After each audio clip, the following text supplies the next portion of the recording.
जो चाहोगे सो पाओगे। एक साधु था।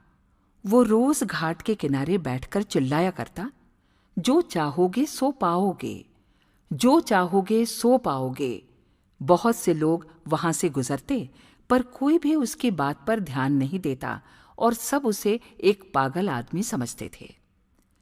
एक दिन एक युवक वहां से गुजरा और उसने उस साधु की आवाज सुनी, जो चाहोगे सो पाओगे, जो चाहोगे सो पाओगे। और आवाज सुनते ही उसके पास चला गया।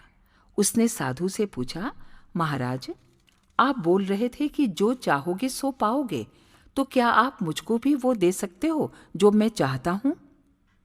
साधु उसकी बात सुनकर बोला, हाँ बेटा, तुम जो कुछ भी चाहते हो मैं उसे जरूर दूंगा, बस तुम्हें मेरी बात माननी होगी। लेकिन पहले ये तो बताओ कि तुम्हें आखिर चाहिए क्या? युवक बोला, मेरी एक ही ख्वाहिश है, मैं हीरों का बहुत बड़ा व्यापारी बनना चाहता हूं। साधु बोला, कोई बात नहीं, मैं तुम्हें एक हीरा और एक मोती देता हूं। उससे तुम जितने भी हीरे मोती बनाना चाहोगे बना पाओगे। और ऐसा कहते हुए साधु ने अपना हाथ आदमी की हथेली पर रखते हुए कहा, पुत्र, मैं तुम्हें दुनिया का सबसे अनमोल हीरा दे रहा हूं। लोग इसे समय कहते हैं। इसे तेजी से अपनी मुट्ठी में पकड़ लो और इसे कभी मत गंवाना। तुम इससे जितने चाहो उतने हीरे बना सकते हो।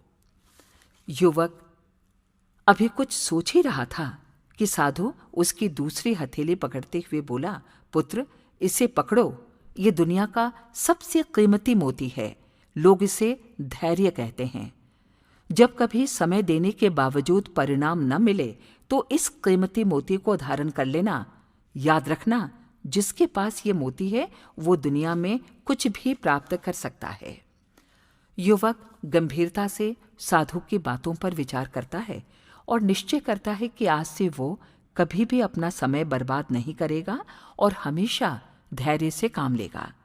और ऐसा सोचकर वो हीरों के एक बहुत बड़े व्यापारी के यहाँ काम शुरू कर देता है और अपनी मेहनत और अपनी ईमानदारी के बल पर एक दिन खुद भी हीरों का बहुत बड़ा व्यापारी बनता है। मित्रों, समय और धैर्य ये दो हीरे मोती हैं जिनके बल पर हम बड़े से बड़ा लक्ष्य प्राप्त कर सकते हैं।